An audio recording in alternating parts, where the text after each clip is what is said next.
कल जिस ढंग से बीजेपी दफ्तर पर आम आदमी पार्टी के कार्यकर्ताओं ने प्रदर्शन किया, उसको लेकर बीजेपी की तरफ से तल्ख टिप्पणियां आई है। बीजेपी ने आम आदमी पार्टी की मान्यता रद्द करने की मांग की है। मीनाक्षी लेखी ने कहा है बीजेपी माफ करें आम आदमी पार्टी सिर्फ नौटंकी करती है। मुख्तार अब्बास नकवी ने कहा है कि आम आदमी पार्टी माओवाद का सौम्य चेहरा है और स्ट्रीट गुंडों की तरह, सड़क गली के गुंडों की तरह आम आदमी पार्टी के लोग बर्ताव करते हैं, अराजकता करते हैं। इसी मुद्दे पर चर्चा कर रहे हैं। साथ में हम समझने की कोशिश करेंगे कि ये राजनीति क्या लोकतंत्र के लिए खतरा नहीं है, और आने वाले दिनों में अगर इस तरह के टकराव हम देखते हैं तो क्या एक पब्लिसिटी स्टंट है आम आदमी पार्टी का। इस पर चर्चा करेंगे। हमारे साथ उर्मिलेश हैं, रीता बोगना जोशी, प्रोफेसर आनंद कुमार, डीजीपी विक्रम सिंह। विक्रम सिंह जी, आपके पास आऊं उससे पहले एक सवाल प्रोफेसर आनंद कुमार, जो ब्रेक के पहले उर्मिलेश ने भी खड़े किए थे कि आम आदमी पार्टी हर पार्टी से अलग है, यही आप कहते हैं, गांधीवादी, अहिंसावादी, आज भी ये बातें आशुतोष ने कही, लेकिन आपकी पार्टी के कार्यकर्ताओं के हाथ में, मैं फिर कह रहा हूं, तस्वीरें गवाह हैं, हर कार्यकर्ता के हाथ में, जिसमें कहा जा रहा है आपकी पार्टी का एक विधायक भी है, ये तस्वीर आज छपी है, हर आदमी के हाथ में पत्थर है, और आपके नेता भी मौजूद थे और आप भी मौजूद थे। प्रोफेसर साहब, क्या ये सही है? क्या ये शोभा देता है? क्या ये किस्म की गुंडागर्दी नहीं है? अगर कविता के लिए कहा जाए तो बहुत अच्छा है कि हर आदमी के हाथ में पत्थर था, हर जबान पे गाली थी, लेकिन अगर आप मेरे हाथ में, आशुतोष के हाथ में, राजमोहन गांधी के हाथ में, शाजिया इल्मी के हाथ में, किसी के हाथ में भी पत्थर नहीं, एक कंकड़ी भी दिखा देंगे तो हम राजनीति छोड़ देंगे। हम कहना चाहते हैं नहीं तो इससे काउंटर सवाल, इससे काउंटर सवाल, अयोध्या में बाबरी मस्जिद टूटी, अयोध्या में बाबरी मस्जिद टूटी, क्या बीजेपी के लाल कृष्ण आडवाणी, मुरली मनोहर जोशी सब फावड़ा चला रहे थे?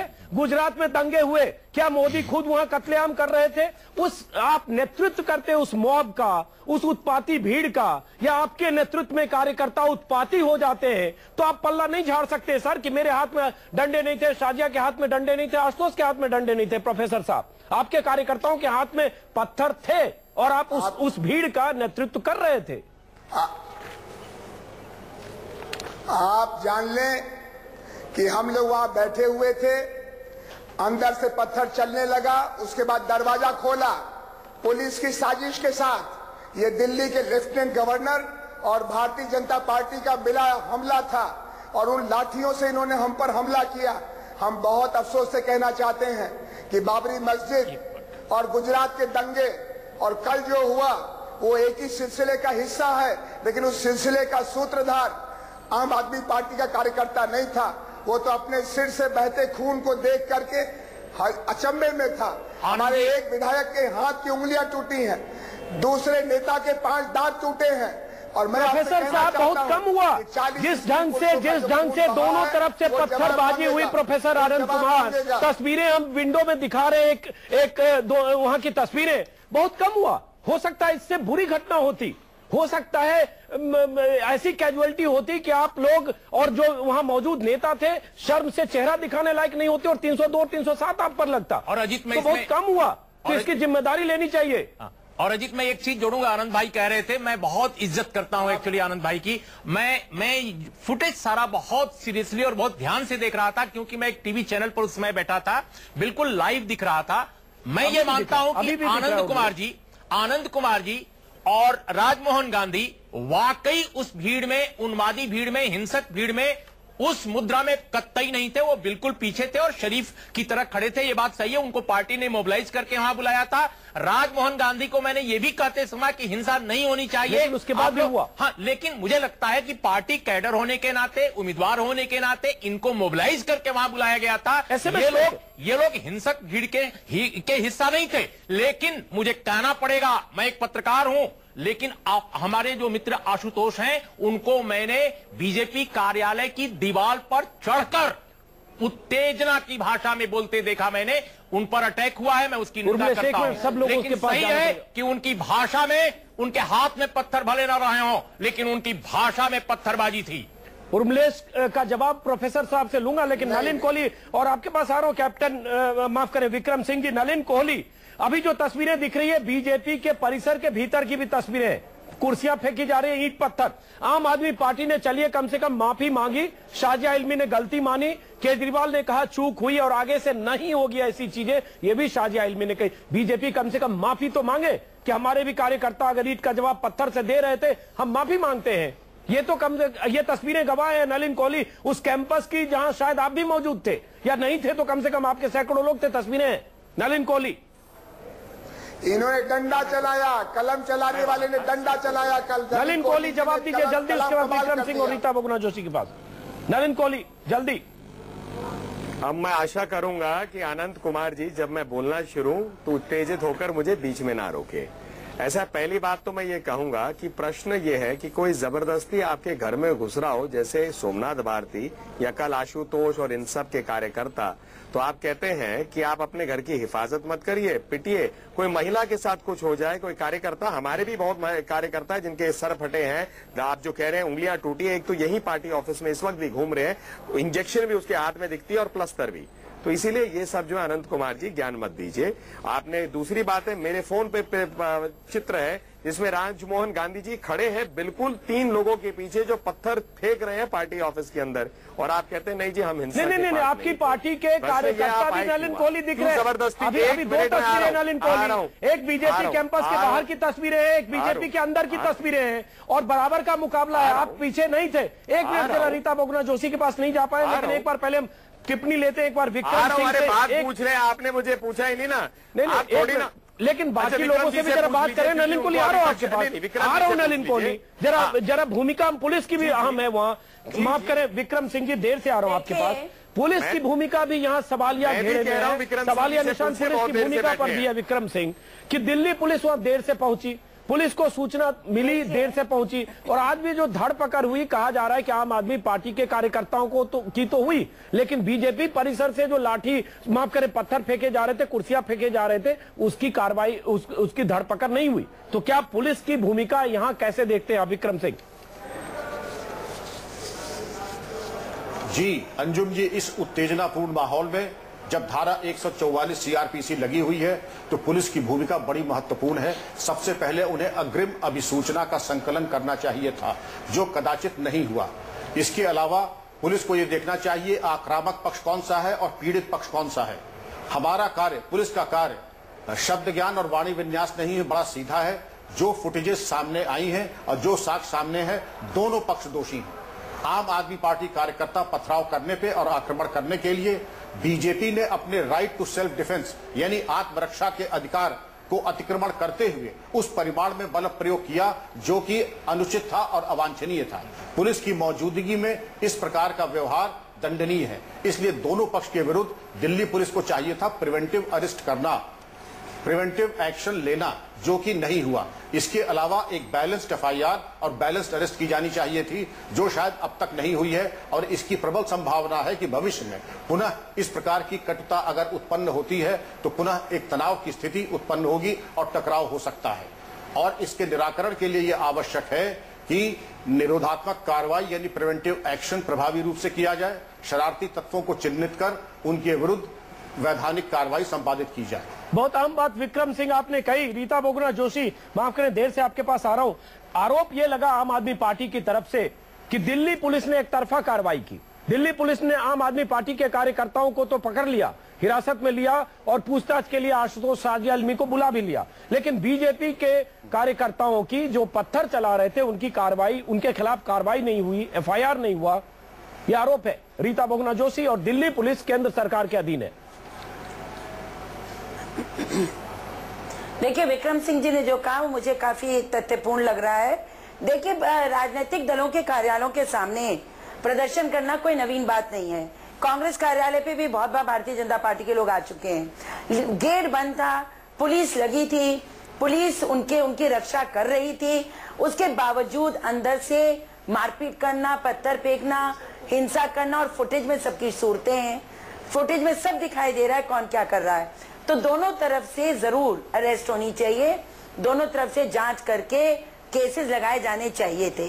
लेकिन सबसे बड़ी बात यह है कि राजनीतिक दलों को खुद सोचना पड़ेगा कि जब ये चुनावी दौर शुरू हो गया है और सबसे बड़ी ताकत जनता के हाथ में है, इतना मीडिया है, वो आपकी बातों को लोगों तक पहुंचाता है, तो फिर हिंसात्मक रूप धारण करना बहुत गलत बात है। आप कहते हैं आप अन्ना हजारे की पार्टी हैं, आप कहते हैं आप शांत प्रिय पार्टी और हम वहां जाके लड़ाई लड़ते हैं। अगर पुलिस ने आपको पीछे ढकेला था, अंदर से पत्थर आ रहे थे, तो आपको रिटेलिएट नहीं करना चाहिए था।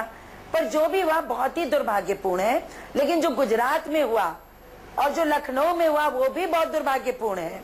और मुझे लगता है कि अब इस पूरे प्रकरण को कि अब ये बात छुप जाए, गुजरात मॉडल क्या है, लोग क्या देखें, भारतीय जनता पार्टी की कोशिश है पूरा उलटकर और आप पार्टी को बर्खास्त करो, डिसॉल्व करो, खत्म करो, इन सब बातों पर आइए। आप पार्टी का तो आचरण हम लोग देख ही रहे हैं, अराजक है, लेकिन भारतीय जनता पार्टी भी कहीं ना कहीं बुरी तरह से कटघरे में है, बुरी तरह से कटघरे में है। नलिन कोहली, आपने जिस ढंग से आम आदमी पार्टी के लिए उनकी मान्यता ही रद्द करने की मांग कर दी राष्ट्र हित में, नलिन कोहली, और आपकी पार्टी के कार्यकर्ता बराबरी से मुकाबला कर रहे हैं वहां पे। मतलब आज बहुत अच्छा है कि कितनी बार है कांग्रेस कार्यालय पे पूछिए, में यहाँ बैठ के जज का काम कर रहे हैं, मैं कह रहा हूँ। दूसरी बात कहना चाहूंगा कि इनको चिंता करनी चाहिए अपने पार्टी के ऊपर में। क्यों आप इतने चिंतित हो रहे हैं? चुनाव के बाद आपको अपने पार्टी के बारे में पता पड़ जाएगा और क्या आपको करना चाहिए। अब आइए तीसरी बात पे। आज अरुण जेटली जी ने एक लेख लिखा है जिसमें गोबल्स को कोट किया है और मुझे लगता है आज आनंद कुमार जी के आने से बहुत फायदा हुआ है, क्योंकि आनंद कुमार जी उस लेख को प्रमाणित रूप से सत्य साबित कर रहे हैं। गोबल्स का क्या सिस्टम था? 100 झूठ बोलिए और सत्य जो है हिटलर का प्रचार सरकार के विरुद्ध होता है। उस मामले में बीजेपी बीजेपी बहुत आगे है, ये मत कहिए। बीजेपी का 100 झूठ बोलते हैं। गुजरात में 12 साल से कांग्रेस पार्टी की कोई षड्यंत्र काबिल नहीं हो पाई, सफल नहीं हो पाई, और मोदी जी जो है लगातार जीते गए। अरे आप जो है मतलब एक बार जो है देश को आपने एक अच्छा काम किया, राहुल गांधी जी का इंटरव्यू दिखाकर देश को सत्य दिखा दिया कि आपके नेतृत्व की क्षमता, उनकी प्रबुद्धता और आपके नेतृत्व राहुल गांधी जी की सोच, हर चीज पर। हाँ, तो मैं कहता हूँ बहुत अच्छे ईमानदार है, उनके बहनोई तो उनसे भी ज्यादा शायद ईमानदार होंगे। अपने वाड्रा जी बहुत उनकी ईमानदारी की प्राथमिकता है। इटली से ही आपके वेस्टलैंड कम्युनिटी डील की बात आती है। आप दोनों चिंता करने लगे, बीजेपी और कांग्रेस, आप दोनों को रोक रहा हूँ इस बीच। एक मिनट रुकले चारों जरा। प्रोफेसर आनंद कुमार जी देर से आए, उनके बाद एक मिनट। रीता बोगना जोशी जी, मैंने क्या कहा था नलिन जी कि गुजरात की जैसे बात होगी तो आपका थोड़ा बीपी हाई होगा। गुजरात की बात होते ही आप थोड़ा तैश में आते हैं। लेकिन चलिए प्रोफेसर आनंद कुमार, मेरा बीपी शांत है। जी बिल्कुल शांत है। बिल्कुल बात रख रहा हूँ। नहीं तो कल वहाँ शांत था जो जिसका नेतृत्व आप जैसे नेता भी कल कर रहे थे परिसर में। प्रोफेसर आनंद कुमार, अगर आपके घर में कोई आदमी आता है, आपकी पत्नी बच्ची किसी को, अब आप कहाँ से कहाँ ले जा रहे हैं पत्नी बच्ची महाराज? कभी बीपी, अरे ऐसी बातें मत करिए जो गले से ना उतरे। तस्वीरें देख रहे हैं, कुर्सियां पत्थर फेंकते हुए, लाठी डंडे चलाते हुए कार्यकर्ताओं को देख रहे हैं। दूध के धुले नहीं है, प्लीज, दूध के धुले नहीं है। प्रोफेसर आनंद कुमार, प्रोफेसर आनंद कुमार, एक मिनट। नलिन कोहली, प्रोफेसर आनंद कुमार, अब हम थोड़ा आगे की बात करें। एक मिनट, थोड़ा आगे की बात करें तो कि आप प्रोफेसर हैं, जैसा कि उर्मिलेश ने कहा वो संजीदा नेता है। राजमोहन गांधी जो महात्मा गांधी के पोते हैं वो भी मौजूद थे। तो आगे से ये सब चीजें ना हो, ये ज्यादा अहम है, क्योंकि अगर ये शुरुआत हम चिंगारी मानते हैं तो पता नहीं क्या क्या देखेंगे। कल 3 घंटे के अंदर इसका असर लखनऊ इलाहाबाद तक पहुंचा, तो आगे से ना हो इसकी क्या तैयारी है और कैसे गारंटी आप दे सकते हैं कि आगे से किसी तरह से ऐसे आपके प्रदर्शन किसी पार्टी मुख्यालय के बाहर, किसी नेता के घर पर हिंसक रुख अख्तियार न करे? प्रोफेसर आनंद कुमार, आपका ये सवाल सारा देश पूछ रहा है और इसका जवाब श्री विक्रम सिंह जी ने दिया है। अगर कहीं हालात ऐसे हों जहां राजनीतिक जमातें एक दूसरे से संवाद न करके विवाद न करके के हिंसा में उलझने की एक तैयारी में आ जाएं, मजबूरी में आ जाएं, तो पुलिस का जिम्मा है कि वो उनको रोके, उनको गिरफ्तार करे। कल हम सारी रात पार्लियामेंट स्ट्रीट के थाने में बंद किए गए थे, हमको कोई चार्जशीट नहीं दी गई। और आज हम देख रहे हैं कि परसों तक कलम चलाने वाले कल लाठी चला रहे थे और अब आज जबान चला रहे हैं। इनको हिम्मत होनी चाहिए ये कहने की कि इन्होंने भयंकर पाप कल किया था। और आज बिल्कुल ये सही आपने सवाल उठाया, हम भी ये सवाल उठाना चाहते हैं। हम बहुत छोटी पार्टी हैं, हमारे कार्यकर्ताओं का जो कल खून बहा उस पर हम बहुत शर्मिंदा भी हैं और अफसोस भी करते हैं। ऐसा खून बहाने की कोई हिम्मत न करे, इसके लिए दिल्ली पुलिस से पूछना चाहिए। और हम कहेंगे कि एक जांच बैठाओ सर्वोच्च स्तर की, जिसमें सबके किए का पर्दाफाश हो और फिर इस पूरे चुनाव में कोई दूसरी दिन ऐसी घटना न हो पाए जो कल 3 घंटे तक अशोक रोड के 11 नंबर के बंगले से की गई। चलिए, उससे ज्यादा हम है, चूंकि वक्त कम है, अहम यह भी है प्रोफेसर आनंद कुमार कि जिस ढंग से एसएमएस करके 5:30 बजे कल 11 अशोक रोड पहुंचने को कहा गया कार्यकर्ताओं को, सारे उम्मीदवारों को वॉलंटियर के साथ, अगर ऐसा करते हैं तो इस तरह की चीजें हम देखने को मिल सकती है। उर्मिलेश, सवाल ये प्रोफेसर साहब जो कह रहे हैं सैद्धांतिक तौर पर बहुत अच्छी बात है, लेकिन अगले 2 महीने में संजीदगी की जरूरत है, नहीं तो एक खूनी रूप ले सकता है। देखिए, आनंद भाई जो कह रहे हैं, मैं उनकी कुछ इन बातों से सहमत हूं, लेकिन मेरा यह कहना है कि आनंद भाई स्वयं इस बात को जानते हैं, इनकी पार्टी के जितने संजीदा नेता हैं सभी जानते हैं कि इनकी पार्टी किसी बदलाववादी बड़े आंदोलन की एक सुगठित विचारधारा या चेतना से पैदा हुई पार्टी नहीं है। ये मौजूदा जो व्यवस्था है, सरकारें जो हाल की हैं, इनसे नाराज भीड़ के बीच पैदा हुई पार्टी है। इसमें तरह तरह के लोग हैं, इसमें आरक्षण विरोधी जो आंदोलन था एक जमाने का, उसके एक्टिविस्ट भी भारी संख्या में है, यूथ फॉर इक्वेलिटी के लोग भी भारी पैमाने पर हैं, और सोशलिस्ट भी हैं, लेफ्ट ओरिएंटेड भी लोग हैं। मैं बता रहा हूं, मैं अभी प्रॉब्लम इनकी क्या है, ये भीड़ को एक व्यवस्थित चेतना से लैस, राजनीतिक चेतना से लैस नहीं बना पा रहे हैं। अगर कल बेहतर होता कि इन लोगों ने अशोक रोड जाने के बजाय अगर प्रोटेस्ट ही करना था तो गुजरात भवन जाकर प्रोटेस्ट करते, क्योंकि स्टेट को सिंबलाइज गुजरात भवन दिल्ली में करता है, अशोका रोड पर बीजेपी की पार्टी। चलिए, 30 सेकंड में 30 सेकंड एकदम अंतिम वाक्य। मुझे ऐसा लगता है कि आम आदमी पार्टी को गहरे चिंतन मनन की जरूरत है कि 30 सेकंड है, इसको कैसे करेक्ट करें। 30 सेकंड है प्रोफेसर साहब, कई बार आप पर इल्जाम लगता है कि आप पब्लिसिटी स्टंट के लिए, मीडिया में आने के लिए भी इस तरह के हथकंडे अख्तियार करते हैं, ये बीजेपी का भी इल्जाम है। तो कहीं न कहीं 2 दिन से आप पर डिस्कोर्स डिबेट में आप आ चुके हैं, तो ये भी वजह है क्या?